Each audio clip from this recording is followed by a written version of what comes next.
आज बच्चों, आज मैं आपको 14वां चैप्टर सांख्यिकी, इंग्लिश में स्टैटिस्टिक्स कहते हैं। तो सांख्यिकी का मतलब समझाने जा रहा हूं। सबसे पहले आंकड़े, एक क्लास के बच्चों की लंबाइयों के आंकड़े, कौन कितने फिट का या कितनी लंबाई है, तो ये एक आंकड़ा कहलाएगा। किसी रोड पर, मेन रोड पर खड़े हो जाएं और वहां हम देखें कि कितने टू व्हीलर गए, कितने थ्री व्हीलर यहां से निकले और कितने फोर व्हीलर, तो ये क्या कहलाएंगे? आंकड़े कहलाएंगे कि एक घंटे में इतने थ्री व्हीलर, फोर व्हीलर आदि निकले, तो ये आंकड़े कहलाते हैं। और आंकड़ों का कलेक्शन भी दो प्रकार का होता है, प्राथमिक आंकड़े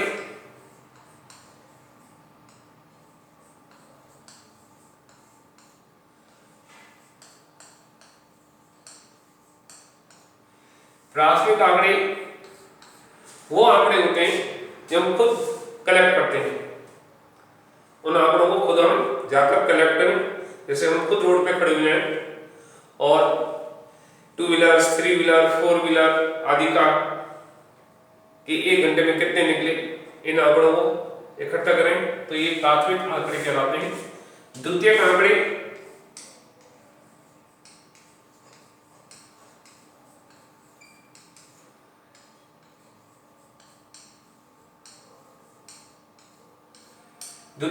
कहलाएंगे किसी दूसरे की सूचना को हम अपनी बता दें कि ये सूचना हमारी है। जैसे हमने जो आंकड़े इकट्ठे करे वो दूसरे जाके उन्हीं आंकड़ों को बता दें, या किसी अखबार में कोई न्यूज निकली आंकड़ों के बारे में, वो आंकड़े हमने प्रस्तुत कर दिए, ये द्वितीयक आंकड़े कहलाते हैं। यानी किसी के द्वारा पहले से कलेक्ट किए गए और उनको हम प्रस्तुत कर रहे हैं, टीवी में देख के कर रहे हैं, न्यूज़पेपर में पढ़ के कर रहे हैं, ये द्वितीयक आंकड़े कहलाते हैं। तो ये आ गया आंकड़ों को। सांख्यिकी क्या होती है? अब आते हैं हम सांख्यिकी। आंकड़ों को व्यवस्थित रूप में दर्शाना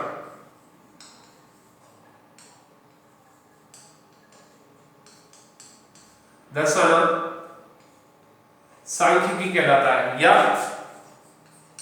आंकड़ों का प्रबंधन, आंकड़ों का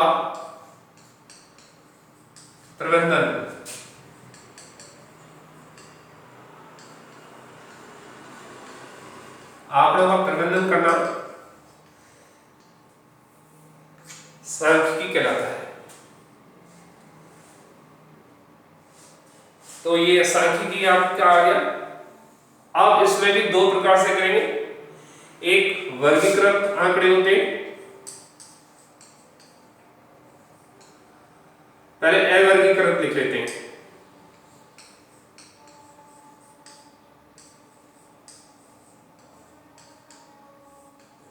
अवर्गीकृत आंकड़े, जैसे एक क्लास में 20 बच्चे, 10 में से उनके नंबर किसी का 1 आया, किसी के 0 आया, किसी के 9 आ गए, किसी के 8 आ गए, किसी के 5, किसी के 6, किसी के 4, किसी के 7,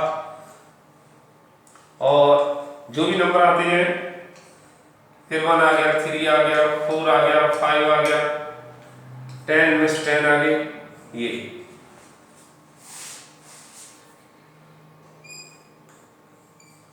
तो ये अवर्गीकृत है।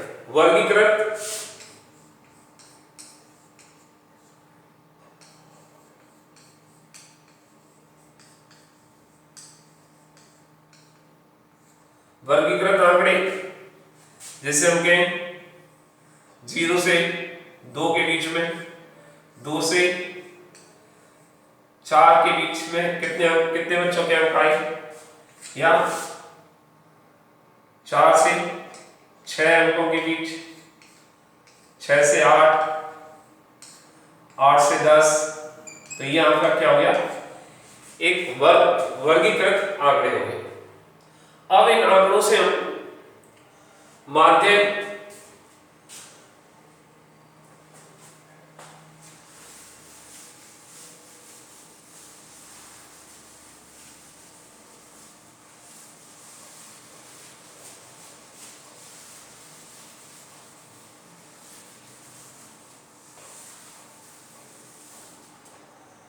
जो आंकड़े दिए होते हैं उन्हें उनसे हम पहले सबसे पहले माध्य ज्ञात करते हैं।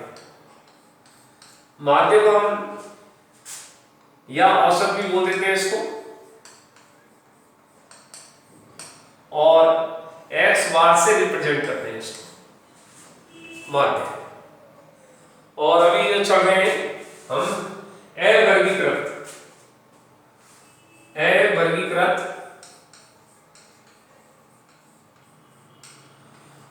आंकड़े ले रहे हैं। ओके बच्चों, मैं माध्य निकालेंगे, दूसरे में माध्यक निकालते हैं।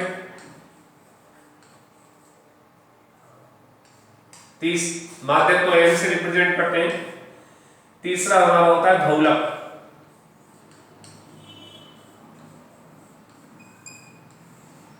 इसको z से रिप्रेजेंट करते हैं। तो तीन प्रकार की गणना होती है, माध्य, औसत, माध्यक मीडियन बोलते हैं इसको, बहुलक z से रिप्रेजेंट करते हैं। तो अवर्गीकृत आंकड़ों में जैसे एग्जांपल लें, क्रिकेट के 11 खिलाड़ी, क्रिकेट के 11 खिलाड़ियों में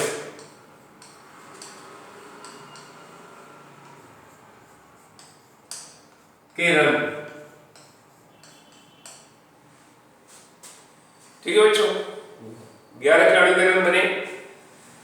किसी ने 2 बनाए, कोई 0 का आउट हो गया, किसी का 1, किसी ने 5 बना दिए, किसी ने 7 बना दिए, किसी ने 8, फिर किसी ने 6, फिर किसी ने 5, फिर 5 बना दिए, किसी ने 4 बना दिए, फिर 5। देखो 11 खिलाड़ी हो गए, 1 2 3 4 5 6 7 8 9 10 11, और फिर 2 बनाए किसी ने। तो ये 11 खिलाड़ी के रन है। तो इनका औसत निकाल, सबसे पहले माध्य निकालते हैं। तो नोट, सूत्र लिखा हुआ है साथ में आपकी, आंकड़ों को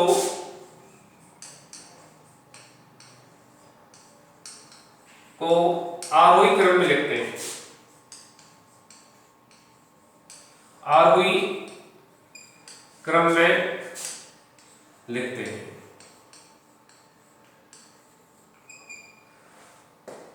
ओके बच्चों, आरोही क्रम का मतलब असेंडिंग ऑर्डर में, बढ़ते क्रम में।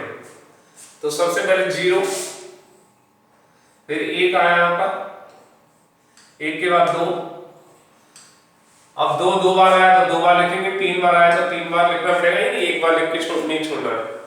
2 हो गया, फिर उसके बाद 3 किसी ने बनाया नहीं, 4 1 बार आया, 5 1 2 3 4 बार आया 5, तो 5 4 बार लिखना पड़ेगा। 5 के बाद 6 भी बनाया किसी ने, 6 7 और ये 8। हम कलेक्ट कर लेंगे, पूरे 11 आएंगे नहीं, 1 2 3 4 5 6 7 8 9 10 11, देखो ज्यादा हो रहा है, 1 2 3 4 5 6 7 8 9 10 11 ही रख देते हैं, एक को हटा देते हैं। तो ये आपके 11 हो गए। अब ये देखिए माध्य,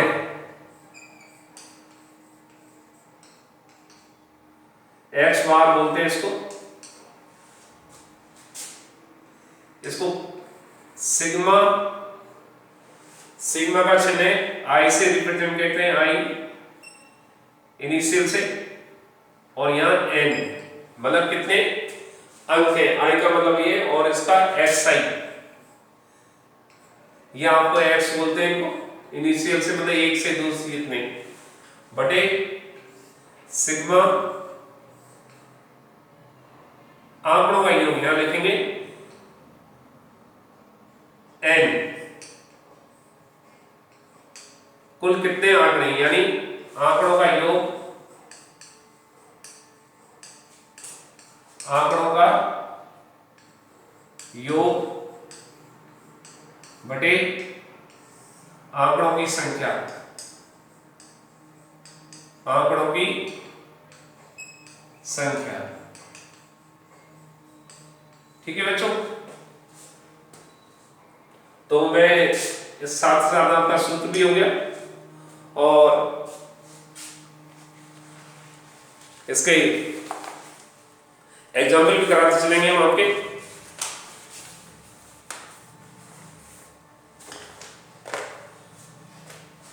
अभी कुछ जोड़ देंगे, 0 + 1 + 2 + 4 + 5 + 5 + 5 + 5 + 6 + 7 + 8 ओके अपॉन 11 है, तो 11 लिख देंगे n = 11। ऐड करिए आप इनको,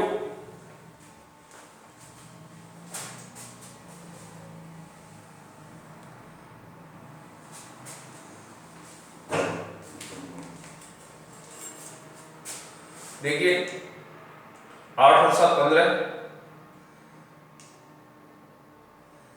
6 और 4 ये देखो 20, 6 और 4 10 30, 30 और 8 15, 20 10 30 और 15 45, 45 48 हो गए। कितने हो गए? 48/11।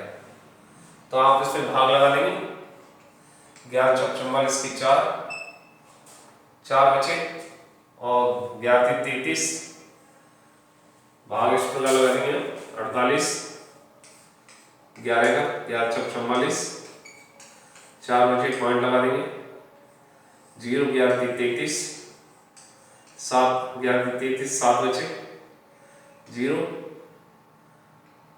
6 बार, फिर आपके 4 वापस में आएंगे तो 36 आ जाएगा। यह हो गया आपका ऑप्शन। ठीक है बच्चों, इसके बाद एक होता है, देखो मैं इसको दोबारा ऊपर लिख देता हूं, माध्य हो गया आपका। इन आंकड़ों को दोबारा लिख लेते हैं जरा, 0 1 2 4 5 5 5 5 6 7 8। यह आपका सादा है, आंकड़ों का योग बटे आंकड़ों की संख्या।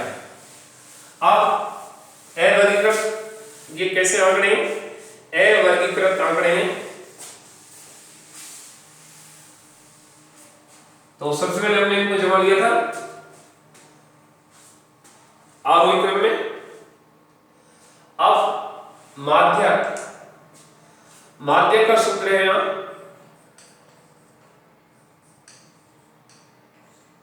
मीडियन बोलते हैं इसको, n से 2 होते हैं बेटा। जब आंकड़ों की संख्या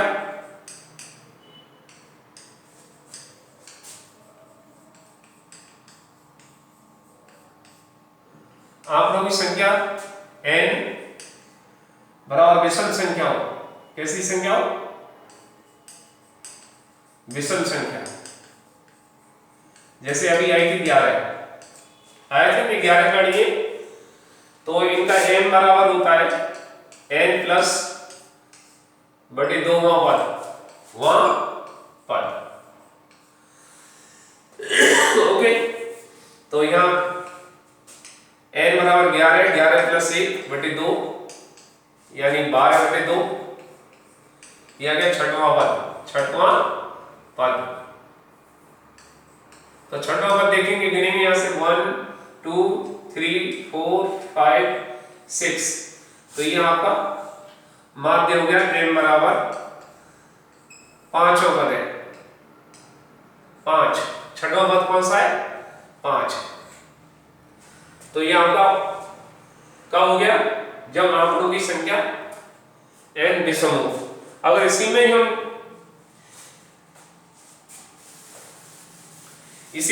आंकड़ों की संख्या का सम बनाने ये हटा दें, 8 हटा दिया हमने ऐसे, तो अब आंकड़ों की संख्या सम हो गई। क्या हो गई? सम हो गई। यानी 10 रह गए हमारे आंकड़े सम संख्या। तो ये सेकंड हो गया आपका। तो इसका n बराबर होता है n/2 वहां पद प्लस n/2 प्लस 1 वहां पद और बटे इन सबके 2। अब देखिए क्यों हो गया कि ये इधर से गिनेंगे तो 10 पद है, बीच में 2 पद आएंगे, 4 इधर रह गए और 4 इधर रह गए, तो बीच में कितने पद आ गए? 2। इसलिए ये वाला सूत्र लिखता है कि भाई बीच में, अब यहां लिखेंगे n बराबर 10 है, 10/2 पांचों पद प्लस 10/2 प्लस 1वां पद और बटे 2 चल रहा है। तो अब ये यहां आ गया, पांचवा पद आ गया कट के, पांचवा पद प्लस ये कट के 5 आ गए, 5 प्लस 1 छठवां पद हो गया बटे 2। अब पांचवा पद हमारा क्या है? n बराबर चल रहा है, पांचवा पद है 5 और छठवां पद भी 5 है, तो 5 प्लस 5 बटे 2, 10 प्लस 10/2 बराबर 5 माध्यिका हुई। ये आपका आंसर आ गया। ठीक है, अब इसके बाद बहुलक देखते हैं। बहुलक का सूत्र, तो ये माध्यिका 2 प्रकार से निकाली जाती है, ध्यान रखना। जब n बराबर विषम हो, 11 आया था पिछले वाले में, और n बराबर यहाँ अंकों की संख्या 10 है, तब ये वाला सूत्र लगता है। अब तीसरी कंडीशन पे आ जाते हैं हम, बहुलक।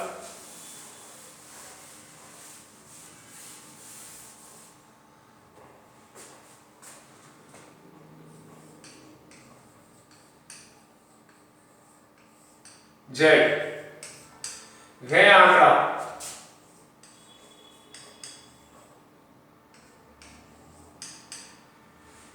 अब वर्ग में, वर्गीकृत में वर्ग अंतराल को भी ले लेता हूं। अच्छा चलो इससे पहले बहुलक समझा देते हैं। वह आंकड़ा जिसकी बारंबारता मतलब फ्रीक्वेंसी f सबसे अधिक हो, सबसे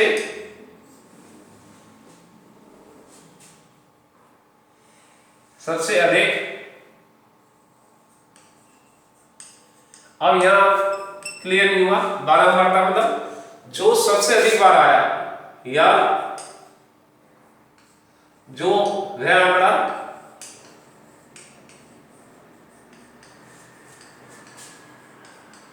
जो सबसे अधिक बार आया, जो सबसे अधिक बार आया है। समझ गए? तो यहां देखो 5 4 बार आया है, 1 2 3 4, अतः z बराबर 4 वो 5 4 बार आया है। कितनी बार आया है? 4 बार आया है।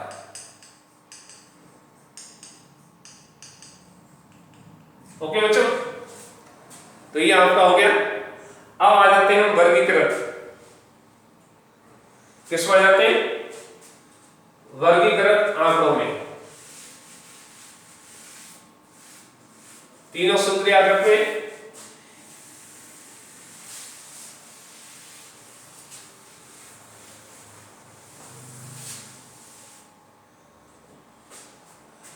वर्गीकृत आंकड़े रखे, वर्गीकृत आंकड़े।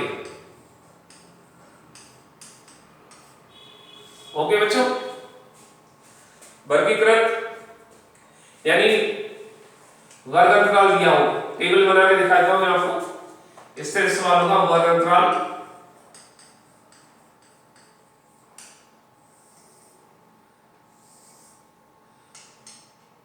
जीरो से 4, 4 से 6, 6 से 8, ये आपका होता है। अब इसमें x निकालते हैं, क्लास वर्ग या वर्ग चिन्ह, किसे बोलते हैं? इसको वर्ग चिन्ह बोलते हैं। क्या बोलते हैं? वर्ग चिन्ह। तो यहाँ वर्ग चिन्ह का सूत्र है बेटा, ये वाली लिमिट ये निम्न सीमा कहलाती है। क्या कहलाती है? वर्ग अंतराल की निम्न सीमा।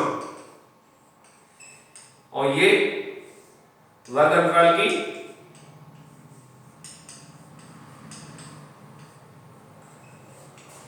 उच्च सीमा।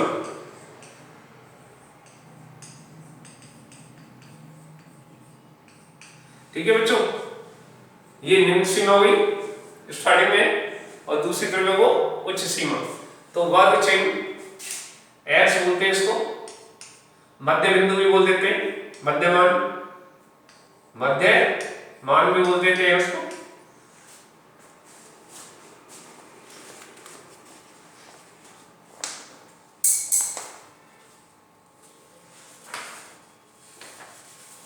वर्ग चिन्ह भी बोल देते हैं, क्लास मार्क भी बोल देते हैं, मिड पॉइंट भी बोल देते हैं।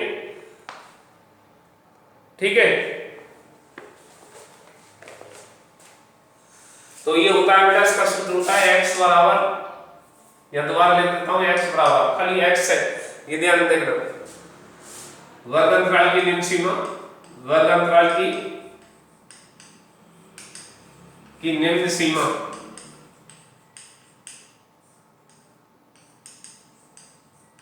प्लस वर्ग अंतराल की उच्च सीमा, वर्ग अंतराल की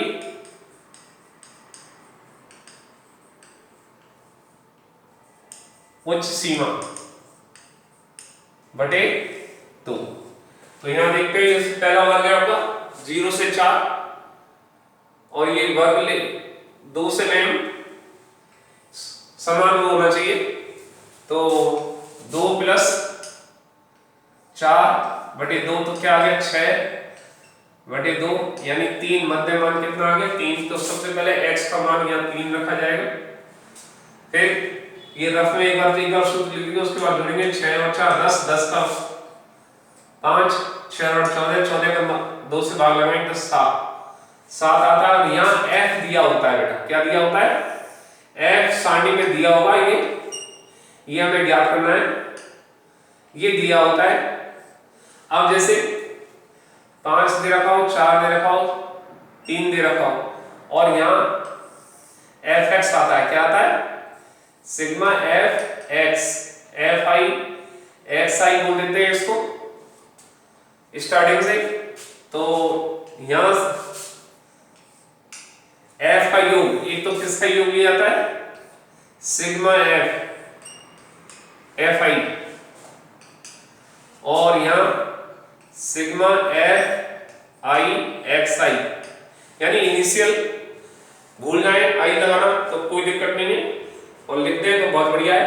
अब जैसे यहाँ fi into xi, 5 3 15, 5 4 20, 7 3 21, और इनको जोड़ लें, 5 और 4 9, तो 12 हो गया ये, और इसका योग आ रहा है आपका 6 56। ठीक है बच्चों, तो x बार बराबर सूत्र है यहाँ का sigma fi xi upon sigma fi। तो यहाँ i से 1 से लिख देते हैं और n तक। तो ये आपका माध्य है प्रत्यक्ष विधि से। कौन सी विधि बोली जाती है इसको? प्रत्यक्ष विधि, यानी सादा विधि है, इसको प्रत्यक्ष विधि बोलते हैं। प्रत्यक्ष विधि से निकालना, तो सबसे पहले इसमें एक चीज दी होती है, वर्ग अंतराल दिया होता है और f दिया हुआ।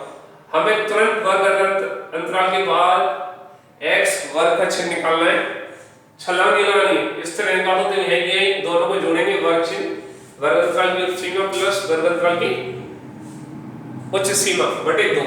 तो यहाँ की यही जोड़ेंगे, 2 प्लस 4 6 हो गए, 6 में 2 का भाग लगाया 3, ऐसे 6 और 4 10, 10 में 2 का भाग लगाया 5 आ गया, 6 और 14, 14 में 2 का भाग लगाया 7 आ गया। ये आपका दिया होता है, ये हमें fx गुना, तो यहाँ सिग्मा f और सिग्मा fi xi, इस तरह ये आपका मान रख देंगे इसमें। तो ये x बार बराबर आ गया 56। उदाहरण भी हो रहा है और आपका सवाल भी हो रहा है साथ के साथ। तो 12 × 48, 8 बचे और 8 जीरो लगा देंगे, 12 × 72, फिर 8 बचेंगे, ये आता जाएगा, यानी कि 4.6 बार बार आएगा। ये आपका हो गया माध्य इसका। अब एक इसके बाद आता है माध्य।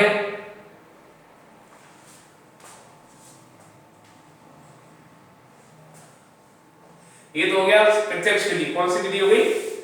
प्रत्यक्ष विधि।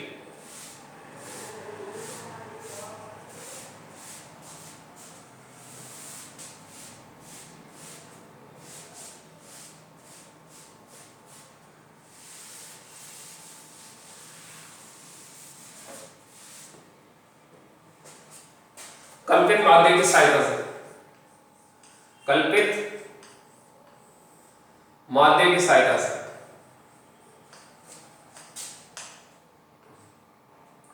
कल्पित माध्य बहुत सी जगह इसको ए बोलते हैं या कैपिटल ए की सहायता से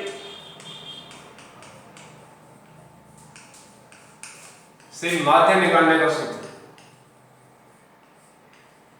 x बार।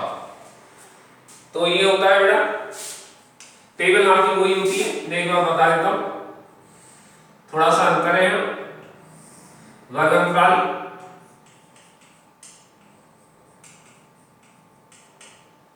यहां आप तुरंत x निकाल लेंगे, यहां d आता है x - a और यहां आपका fi × di, fi di आ जाएगा।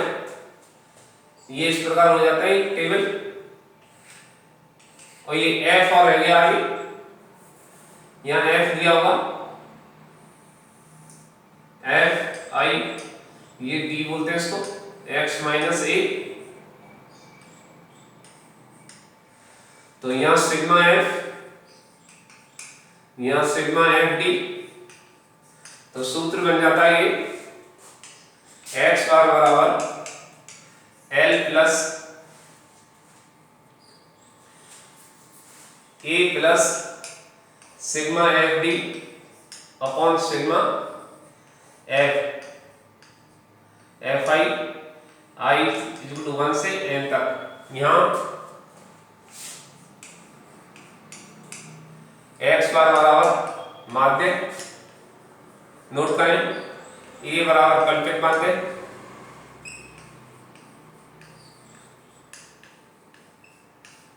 और d बराबर विचलन। ये होता है x - xi - a, और f आपकी बारंबारता, fi बारंबारता है।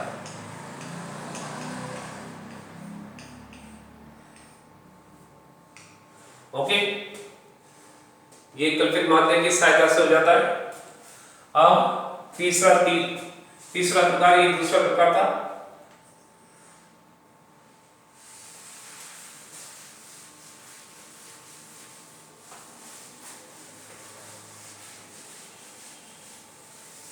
जो पग विचलन विधि कहलाती है, क्या कहलाती है? तीसरी पग विचलन विधि से, पग विचलन विधि से माध्य।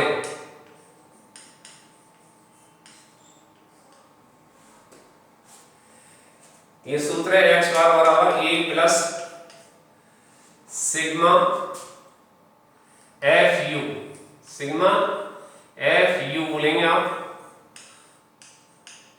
i बराबर 1 से n तक, ये बोले याद हो जाए तो बहुत बढ़िया, नहीं तो, और सिग्मा f इंटू यहां हो जाता है h।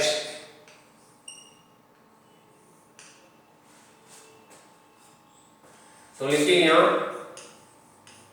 a बराबर कल्पित माध्य,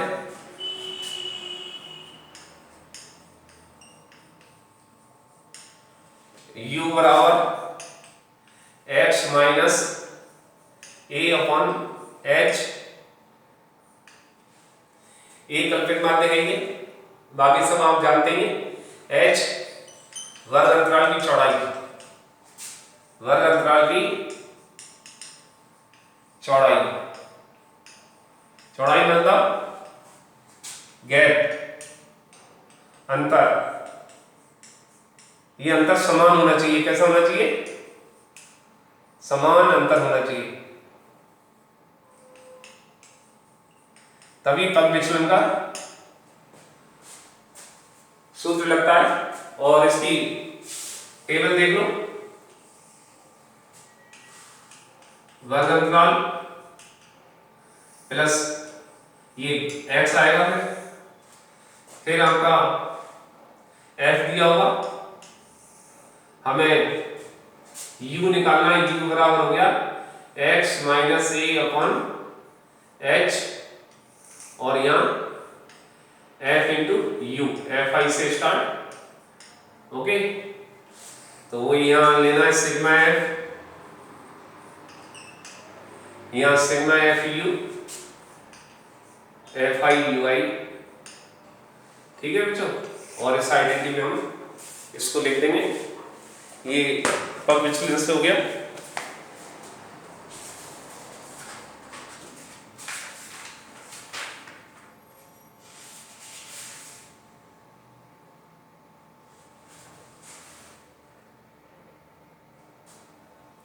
अब आ जाते हैं हम माध्यक वर्गीकृत आंकड़ों के लिए। किसके लिए चल रहे हैं? वर्गीकृत आंकड़ों के लिए चल रहे हैं। माध्यक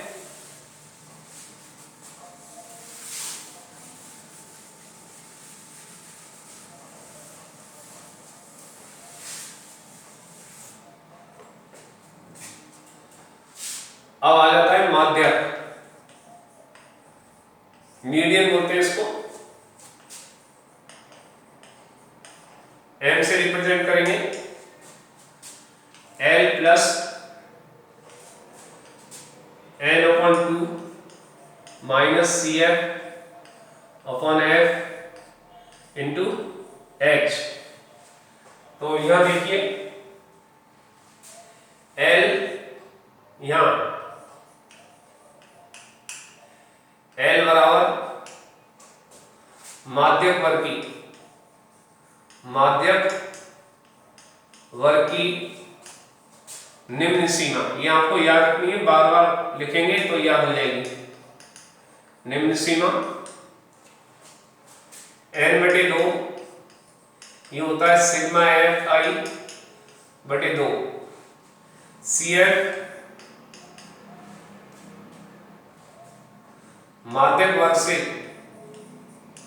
माध्यक वर्ग से ठीक पूर्व की, यानी पहले की संचयी बारंबारता, संचयी बारंबारता, ओके। एफ माध्यक वर्ग की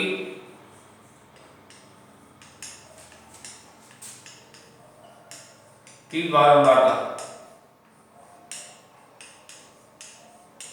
h वर्ग अंतराल की चौड़ाई,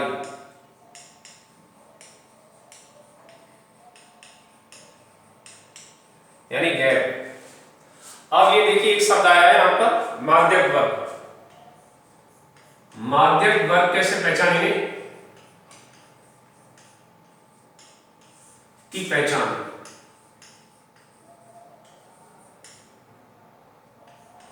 तो ये हम n/2 देखते हैं।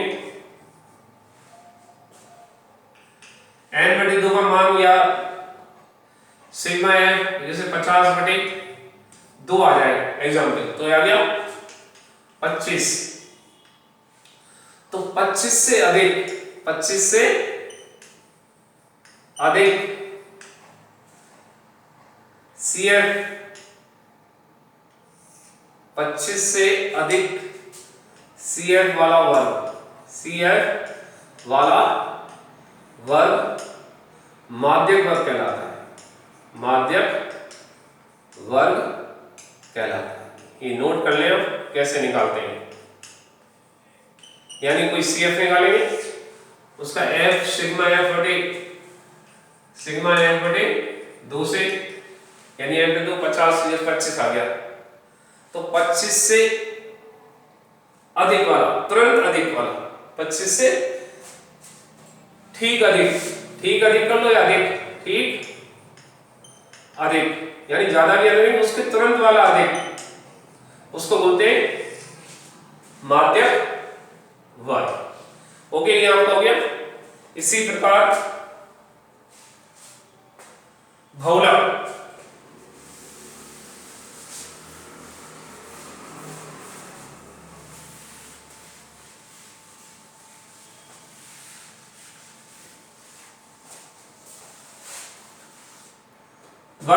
वर्गीकृत के लिए लिख रहे हैं बहुलक, Z से रिप्रेजेंट करते हैं इसको,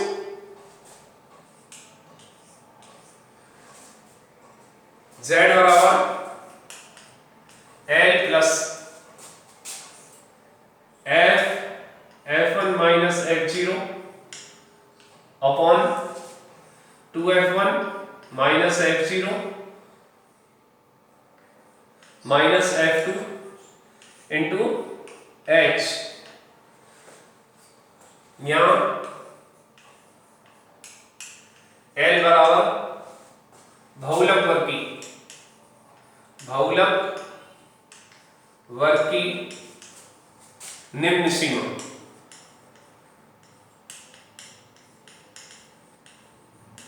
ये याद रहना चाहिए हम। जैसे पिछले में माध्यक वर्ग आया था, तो ये बताऊंगा बहुलक वर्ग F0 बहुलक वर्ग से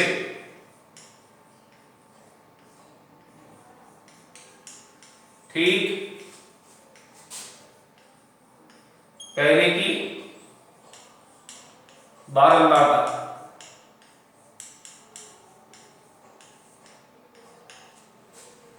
F1 बहुलक वर्ग की बारंबारता, बहुलक वर्ग की बारंबारता,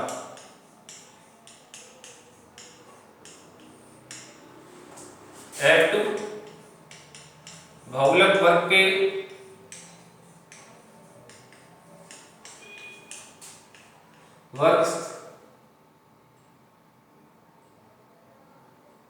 बहुलक वर्ग से, बहुलक वर्ग से ठीक बाद की बारंबारता, ओके। H वर्ग अंतराल की चौड़ाई, वर्ग अंतराल की चौड़ाई। अब यहां से बहुलक वर्ग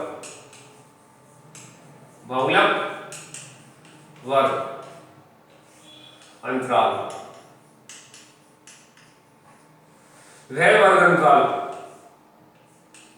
वह वर्ग अंतराल जिसकी बारंबारता सबसे अधिक होती है, सबसे अधिक होती है, बहुलक वर्ग कहलाता है, बहुलक वर्ग कहलाता है। जैसे पहले ए वर्गीकृत में जो बार बार आता है, वह अंतराल जो बार बार सबसे अधिक बार आया वो बहुलक कहलाएगा, और यहाँ वह वर्ग अंतराल जिसकी बारंबारता सबसे अधिक कितनी बार आया उसी को बारंबारता बोलते हैं हम, फ्रीक्वेंसी, बार बार आना, बारंबार। तो यहाँ पे तीनों सूत्र हो गए, इनको अच्छी तरह याद कर लेना, एक मार्क्स में पूछे जाएंगे, यहाँ और उसमें लिखेंगे तो आपको याद हो जाएगा। यहाँ आपका इंट्रोडक्शन खत्म हो गया। एक और आता है तोरण आता है, इसको बोलते हैं औगिक ग्राफ।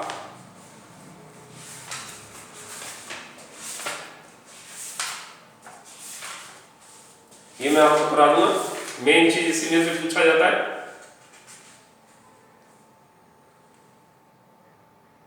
तोरण जिसे बोलते हैं तोरण, से कम और से अधिक की संचयी बारंबारता। एक मिनट